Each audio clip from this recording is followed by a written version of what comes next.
2 सितंबर को सरकार ने पबजी मोबाइल पर बैन लगा दिया और पबजी के बैन होने के 2 दिन के बाद यानी कि 4 तारीख को एक नया गेम अनाउंस हो जाता है जिसका नाम है फौजी। अक्षय कुमार इसके बारे में ट्वीट करते हैं और कहते हैं कि आत्मनिर्भर भारत की कॉल को सपोर्ट करेगा और इस गेम से जो पैसा आएगा उसका 20% सैनिकों के लिए बनाए गए ट्रस्ट भारत के वीर को जाएगा। साथ ही कहते हैं कि इस गेम से लोग एंटरटेन तो होंगे ही, इंडियन सोल्जर्स के सैक्रिफाइसेस के बारे में भी जानेंगे।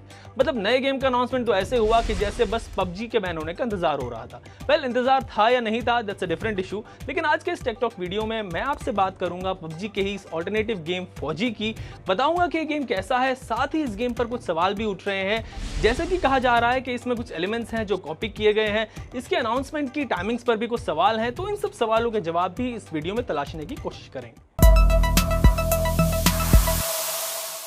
सबसे पहले जानते हैं कि ये नया गेम फौजी कैसा है, इसको कौन डेवलप करेगा और ये कब लॉन्च होगा। तो फौजी का मतलब है फियरलेस एंड यूनाइटेड गार्ड्स। इसका नाम FAUG यानी फौजी ही क्यों रखा गया, तो शायद इसकी वजह है कि हमें हर चीज कॉपी करने की आदत सी हो गई है। वो पबजी है तो हम फौजी रखेंगे। वेल, इस पर आगे बात करूंगा, अभी फौजी के बारे में बात करते हैं। तो इस गेम को डेवलप करेगी एक Bengaluru based firm encore games और इसको अगले महीने यानी कि अक्टूबर तक रिलीज किया जा सकता है। अकॉर्डिंग टू रिपोर्ट्स ये एक शूटिंग गेम होगा जिसमें आप एनिमीज को ट्रेस करके उनसे फाइट करेंगे।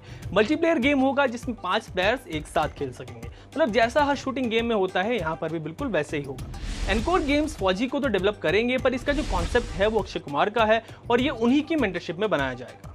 सो इस वक्त देश में आत्मनिर्भर बनने की बात चल रही है और इसी सिलसिले में देश को अपना पबजी का मेड इन इंडिया ऑल्टरनेटिव भी मिलने वाला है। Overall it's a great news, ऐसा होना चाहिए। लेकिन बात सिर्फ इतनी सी नहीं है, यहाँ पर कुछ सवाल भी हैं, कुछ पॉइंट्स हैं जिनको हमें समझने की जरूरत है। फॉर एग्जाम्पल, कल आपने एक नया गेम अनाउंस किया which we must appreciate you for, लेकिन इसका अनाउंसमेंट होता है पबजी के बैन होने के बाद। ऐसा क्यों? अगर आप इसे पबजी के सामने अनाउंस करते तो ज्यादा बेहतर रहता। मतलब अगर आप एक अच्छा प्रोडक्ट मार्केट में लेके आ रहे हैं तो let it compete with other products. लोगों के पास जब ऑप्शंस होते हैं और उन ऑप्शन के बीच अगर वो आपका प्रोडक्ट चूज करते हैं, वो ज्यादा बेहतर होता है, वो ज्यादा अच्छी बात होती है। पर आप नया गेम अनाउंस करते हैं पबजी के बैन होने के बाद, तो क्या कहीं ये डर था कि ये गेम पबजी से कम्पीट नहीं कर पाएगा और लोग इसको इग्नोर कर देंगे? हालांकि ये कहा जा रहा है कि फौजी की जो प्लानिंग है वो मई जून से चल रही थी और पबजी बैन से इसका कोई ताल्लुक नहीं है। वेल, इसका ताल्लुक है या नहीं है ये आप डिसाइड करेंगे। नेक्स्ट, क्या हम आत्मनिर्भर चीजों को बैन करने के बाद ही बनेंगे? टिकटॉक बैन हुआ तो टिकटॉक के ऑल्टरनेटिव्स आ गए लाइक रोपोस और चिंगारी एंड अदर्स, लेकिन द ट्रुथ इज कि इनमें से कोई भी ऐप टिकटॉक के मुकाबले का नहीं था। क्यों नहीं था? वजह यह है कि हम इंतजार करने लगते हैं कि मार्केट में किसी का भी कोई कहीं से स्पेस खाली हो और हम वहां पर फिट हो जाए या फिर एडजस्ट हो जाए, which is a negative approach. जब तक हम खुद से अपने लिए स्पेस क्रिएट नहीं करेंगे, हम आत्मनिर्भर नहीं बन पाएंगे। हमारे प्रोडक्ट ग्लोबली फेमस होने चाहिए, पर होता ऐसा है कि हमारे प्रोडक्ट देश में ही नहीं चल पा रहे हैं। शॉर्ट वीडियोस ऐप की बात करें तो टिकटॉक बैन के बाद चिंगारी और रोपोसो से ज्यादा आजकल लोग स्नैक वीडियो ट्रेलर यूज कर रहे हैं, जो कि इंडियन ऐप्स है ही नहीं। वजह साफ है कि हमारी अप्रोच जो होनी चाहिए वो नहीं है। इस पर आप कह सकते हैं कि भाई अभी तो शुरुआत है और आगे जाके चीजें बेहतर हो जाएंगी। वेल, अगर आप शुरुआत में ही कॉपी करने लगेंगे तो आगे क्या होगा? इसका एग्जाम्पल फौजी नाम में ही है। मतलब आप एक पॉपुलर मोबाइल गेम के नाम तक को कॉपी कर रहे हैं। वो पबजी है तो आप फौजी रखेंगे। भाई FAUJI कर लीजिए, पबजी को ही कॉपी करने की क्या जरूरत है? But that's what our approach has been. साथ ही फौजी का जो पोस्टर शेयर किया गया है उस पर भी सवाल उठ रहे हैं। सोशल मीडिया पर लोग कह रहे हैं कि एक शटरस्टॉक की इमेज ले ली है और उस पर इंडियन फ्लैग को लगाकर एडिट कर दिया है एंड उसे यूज किया जा रहा है। वैसे उस इमेज को परचेज किया गया होगा, पर जब आप कोई गेम डेवलप कर रहे हैं और वो भी सेना के नाम पर, वहां पर आर्मी का नाम ले रहे हैं, तो उसका पोस्टर तो एटलीस्ट ओरिजिनल बनाएं, अपने आप बनाएं।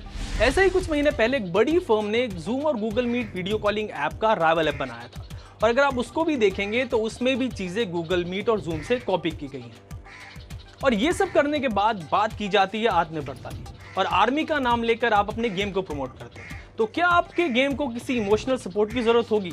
अगर वाकई में गेम अच्छा है तो लोग उसे डाउनलोड करेंगे और खेलेंगे। वेल, तो ये थे कुछ सवाल जिनका जवाब हमने इन्हीं सवालों के जरिए ढूंढने की कोशिश की। टिकटॉक, पबजी और दूसरे चाइनीज ऐप हमारा और आपका डेटा चुरा रहे थे और उनका बैन होना हमारे और आपके लिए बेहतर है क्योंकि वो देश की सुरक्षा के लिए खतरा थे। लेकिन जब बात आत्मनिर्भर भारत की हो तो हमें ऐसे प्रोडक्ट्स मार्केट में लाने चाहिए जो दूसरों से बेहतर हो, मार्केट में कम्पीट कर सके और मोस्ट इंपॉर्टेंटली वो ओरिजिनल हो। आपकी इस पूरे सिनेरियो पर क्या राय है ये आप मुझे हमारे कमेंट सेक्शन में जरूर बताएं और लेटेस्ट टेक रिलेटेड वीडियोस के लिए देखते रहें टेक टॉक। ABP न्यूज आपको रखे आगे।